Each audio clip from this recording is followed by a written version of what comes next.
direto ao ponto. Oferecimento: Plataforma Intacta 2 Extend. O futuro da soja é seu. E a Prosmate, Associação dos Produtores de Sementes de Mato Grosso. Olá, está no ar um programa direto ao ponto, gravando hoje aqui da ProSoja Mato Grosso, aqui na casa do nosso presidente Lucas Costa Weber, que é o presidente da ProSoja. Seja bem-vindo ao programa, presidente. Obrigado, Glauber. Mais uma vez poder conversar contigo, passar um pouco do panorama dos trabalhos da nossa entidade. Um prazer conversar com você e com os produtores que assistem sempre. Show de bola. Vamos falar o seguinte, a ProSoja fez algumas missões, né, nesse ano, estamos encerrando o ano, e vocês foram, por exemplo, para a China, foram para a Europa. Queria que você relatasse primeiro como é que foi essa missão da Europa, qual que foi o objetivo, Ok, muito bom, Glauber. Dois panoramas diferentes. Você tem o mercado europeu, que é um mercado muito exigente, principalmente na área ambiental. Nós temos aí a UDR, então a lei antidesmatamento, que é algo que nos preocupa bastante aqui no Brasil, porque de fato, se for atender os requisitos dela, para começar o custo é alto e teria que ter uma logística à parte. Isso desde armazém, transporte e também nos portos, né? O que é praticamente impossível de se praticar. Então, nós fomos lá para levar a nossa preocupação. E nessa lei, presidente, só para ficar bem claro, né, que ela também está colocando a proibição do desmatamento, ou seja, comprar de áreas desmatadas. Desmatadas legalmente, né? Mesmo que legalmente a partir de 2020. Nós temos um potencial... A mesma coisa da moratória da soja. Exatamente, só que em vez do 2008 veio para 2020. E qual que é o problema disso tudo? É justamente essa logística. É praticamente impossível de fazer. Se eles fizessem através de um sistema de crédito, até seria praticável, mas eles querem por contaminação mesmo. Então, fica mais difícil, fica caro, e aí vem várias perguntas. Eles vão pagar por essa logística, por esse custo, mas, acima de tudo, nós fomos levar a nossa sustentabilidade, o que de fato nós fazemos, né?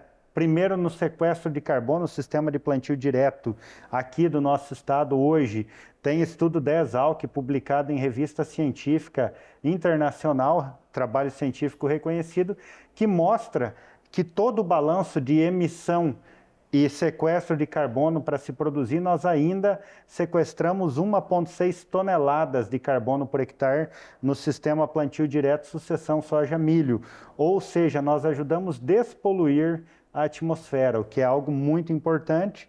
Também levamos os nossos projetos como o Guardião das Águas, que temos aí que monitora mais de 105 mil nascentes dentro do estado, nos mais de 50 maiores municípios produtores, em que 95% dessas nascentes estão preservadas.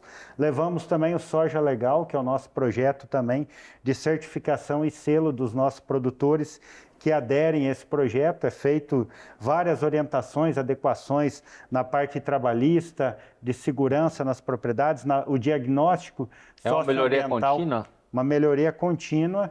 Então, nós fomos vender o que nós já temos de bom e pedir a não aplicação ou a prorrogação. É claro que nós sozinhos não tínhamos força, outras entidades foram, vários governos escreveram a carta também pedindo, e por surpresa, uma semana depois saiu o anúncio que seria adiado. É claro que ainda não está aprovado no parlamento, parcialmente só, mas deve prorrogar mais um ano, e nós vamos trabalhar de fato, se possível, para que não haja a aplicação dela. Também aproveitamos para conhecer os portos, sistema portuário de logística da Europa durante essa missão. Porém, quando a gente fala na parte ambiental, Glauber, já uma reativa.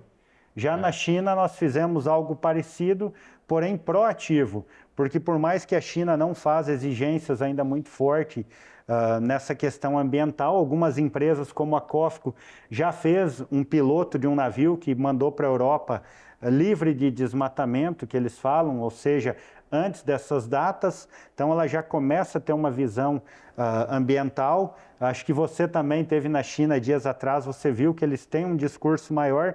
Então, antes que essas imposições venham, nós fomos de fato não só vender esses projetos, como conhecer, porque os chineses nos cobraram lá que eles têm uma segurança maior em negociar a soja americana por conhecer de fato melhor o sistema de produção americano. O presidente me fala assim, que quando você pega os dados, por exemplo, da Embrapa territorial, por exemplo, é interessante que você vê lá, tá claro que tem 66,7% da área do Brasil preservada. 7,8% usado pela agricultura. 7,8%.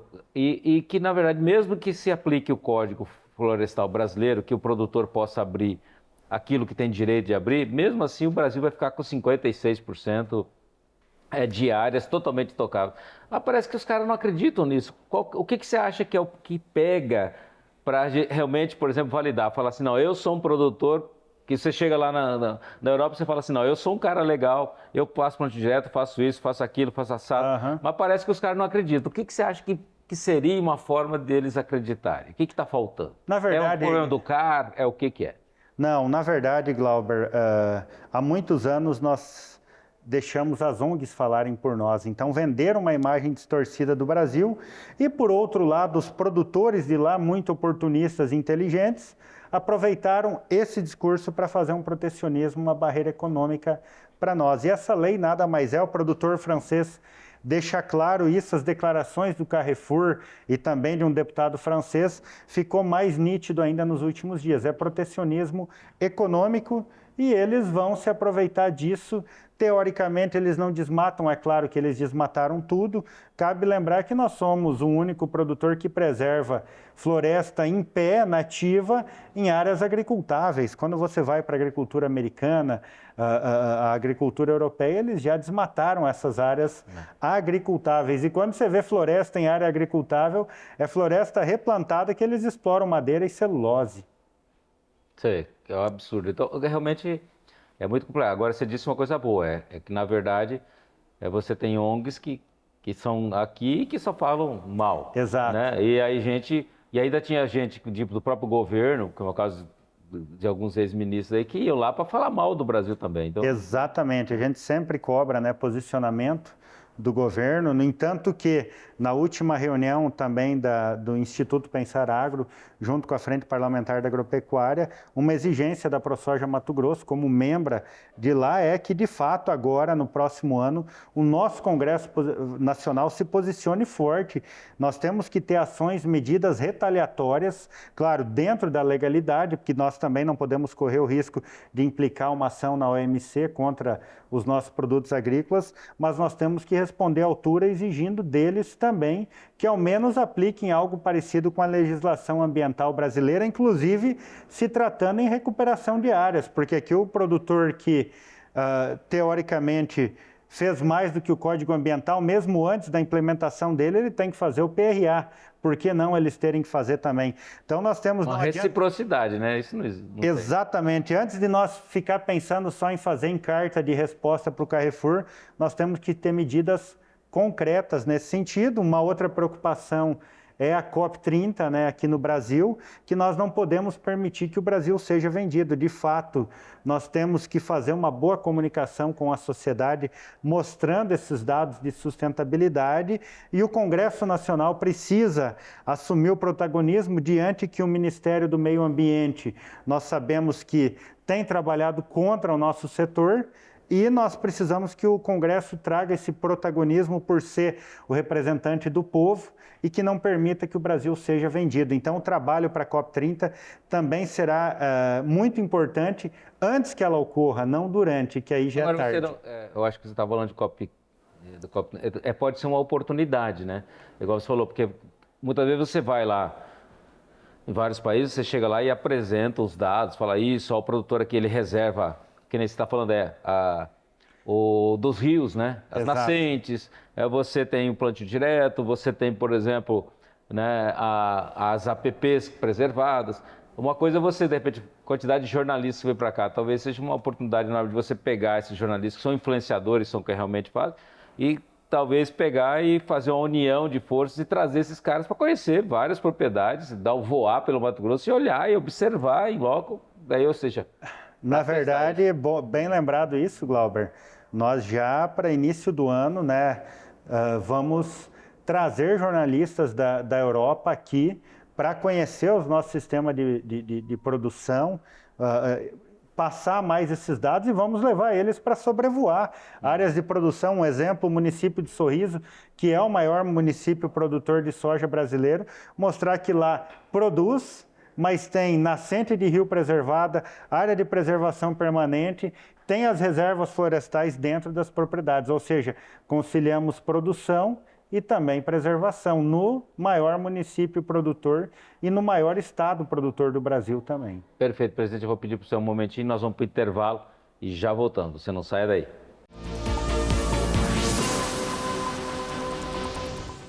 De volta direto ao ponto, conversando com o presidente da AproSoja Mato Grosso, Lucas Costa Weber, que estava nos falando aqui várias coisas importantes que a AproSoja está fazendo. Vamos falar um pouquinho agora de cenário. Nós estamos, né? Como é que está o cenário, presidente? A gente sabe que a gente veio de uma safra passada bem complicada, uma safra ruim, né? Que não foi sofrido, né? Exato. Principalmente Mato Grosso, a gente nunca imaginou que ia ter tanta seca assim no Mato Grosso, e esse ano parece que está chovendo bem.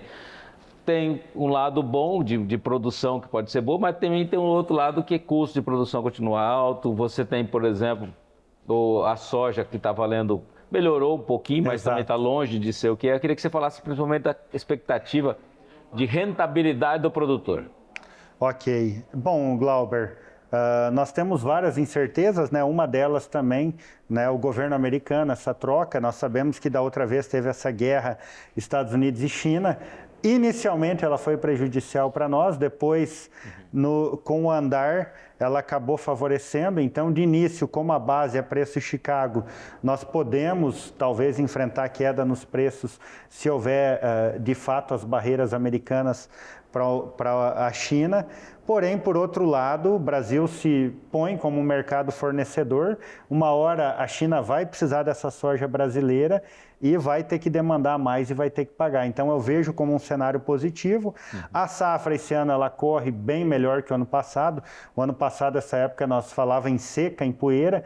Esse ano está chovendo bem, o que é muito positivo, porém nós temos que lembrar também que tem as doenças foliares na soja, né? Não só o risco da ferrugem, mas outros fungos. Eu mesmo, final de semana, visitava a lavoura e, como produtor, eu tenho a preocupação de cuidar bem, fazer as aplicações preventivas e, mesmo assim, você vê que os fungos estão mais intensos esse ano, então pode ser um problema que pode implicar na produtividade da soja, porém eu não vejo que teremos quebra igual do ano passado. Quando você vai para o milho, que nós tivemos um atraso aí de quase 3 semanas em relação à média dos últimos 5 anos, na verdade o plantio mais atrasado dos últimos 5 anos, de alto risco, porque a janela ficou curta, então o produtor vai ter um espaço menor.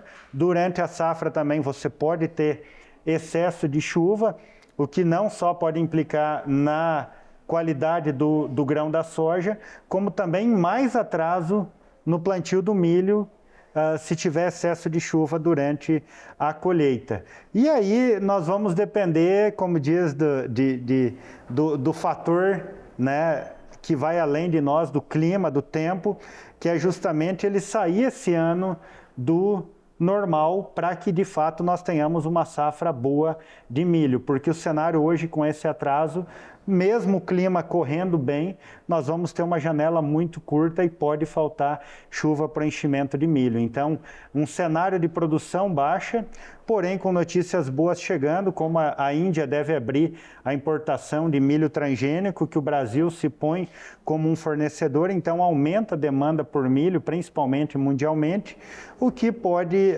ajudar nos preços, uma melhora dos preços do milho. O soja, no curto espaço, se a guerra comercial ficar forte, no curto prazo acredito que pode ter uma queda em Chicago, porém o dólar, por outro lado, favorecendo. Está compensando, né? Porque as políticas do governo americano devem fortalecer o dólar nos Estados Unidos e, infelizmente, a política tanto fiscal como administrativa do Brasil vai favorecer para que o dólar possa subir ainda mais. Presidente, vamos falar um pouquinho da entidade também. A gente sabe que a AproSoja está investindo bastante em pesquisa e tal. Qual que é o principal objetivo disso, né, hoje? Que a entidade não fazia esses investimentos e agora ela, como diz, está se dedicando bastante a isso, né? Qual Como você vê aí como a importância disso? Na verdade, nós temos sempre que buscar sustentabilidade econômica para o produtor e, claro, a sustentabilidade ambiental. Hoje, os nossos centros de pesquisa justamente você não é buscar maiores produtividades, mas buscar uma maior lucratividade. Então, nós não só fazemos lá pesquisa para descobrir o que faz produzir mais, mas de fato aquilo que traz benefício e que tem um custo-benefício. No entanto, que o IMEA também entra junto, fazendo as análises econômicas junto das pesquisas, dos desenvolvimentos, principalmente em solos mais pobres, como solos arenosos e siltosos. Lembrando que essas pesquisas não são pesquisas de cunho comercial, mas sim demandadas por nossos produtores. E agora, qual que é a ProSoja, por exemplo? A gente sabe que tem a parte de pesquisa de solos arenosos, agora, por exemplo, tem a parte de variedades. O objetivo é também a ProSoja, de repente, ela poder fornecer semente para esse produtor, como é o caso dos Estados Unidos. É importante lembrar aqui que isso, nos Estados Unidos, as entidades de soja lá, elas têm realmente e elas vendem, né? Exato. Inclusive para se manter, né? Daí recebe de volta. Assim. Exato. Aqui no Brasil não diferente, é uma opção a mais de mercado, mas também dá liberdade. Qual que é o problema hoje? Muitas vezes as biotecnologias, que eu não estou aqui para falar mal delas, elas são benéficas, trazem muitos benefícios para o produtor, porém deixa de se desenvolver germoplasma a partir do momento que vai expirando as patentes. Uhum. E às vezes o produtor, aquela biotecnologia ainda serviria para ele sem ter a necessidade de pagar royalty. Então a nossa proposta é justamente dar opção para o produtor, de fato, inclusive de materiais livres de royalty, de biotecnologia, com patentes já vencidas, no qual o produtor pode optar pela produtividade, se caso aquela biotecnologia não satisfaz. Hoje, na prática, às vezes o produtor é obrigado a usar uma biotecnologia que ele não precisa, porque é descontinuado o melhoramento de germoplasma, ou seja, variedades mais produtivas sem biotecnologia ou com biotecnologia vencida.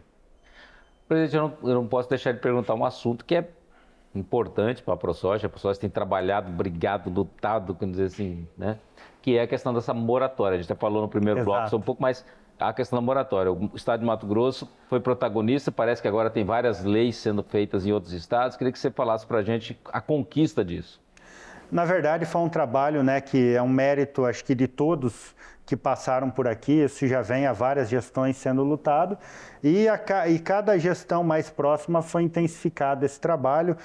O setor político entendeu, lembrando que nós não temos que levar só como um problema do produtor, mas causava problema social, desigualdade econômica, inclusive prejudicando o desenvolvimento regional de alguns municípios que às vezes a área foi desmatada legalmente, estava sendo desenvolvida a pecuária e o produtor teria a opção de começar a produzir soja agora, sempre agindo dentro da lei, e com a moratória ele não podia produzir. Então, acima de tudo, ela traz justiça para o produtor e também justiça econômica, e esse trabalho político, né, que a ProSoja fez, já mobilizando desde a base as câmaras dos vereadores, as prefeituras, o Tribunal de Contas do Estado e também o Congresso Nacional, atacando de todos os lados, nós conseguimos avançar. Que a Assembleia Legislativa fez uma lei extinguindo a moratória da soja.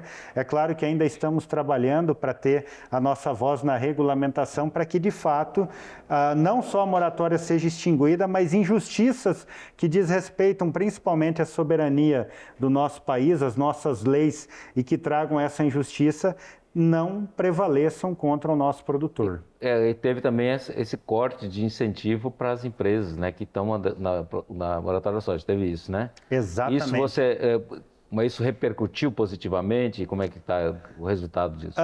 Com certeza, porque vai inibir que as empresas não apliquem mais a moratória, e se caso elas quiserem aplicar, tu vai abrir oportunidade para novas empresas entrarem no estado, competirem sem atender a moratória, comprando a um preço mais atrativo, por terem esses incentivos. Então, eu vejo que isso é benéfico para todos. E acredito que vai coibir que novas medidas como essa sejam criadas para prejudicar os nossos produtores. Mais do que prejudicar, desrespeitar o produtor que segue a legislação ambiental mais rígida do mundo.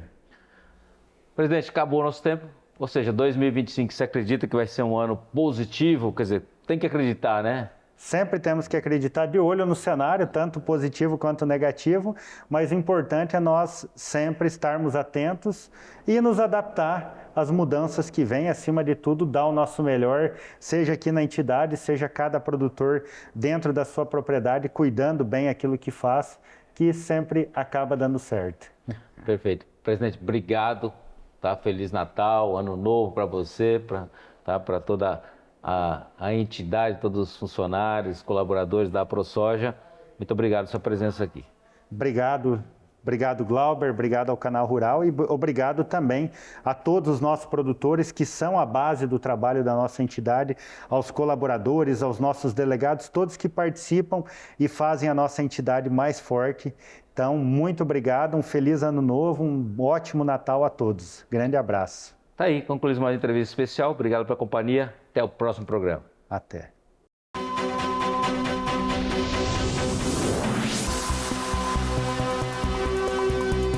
Direto ao ponto. Oferecimento: Plataforma Intacta 2 Extend. O futuro da soja é seu.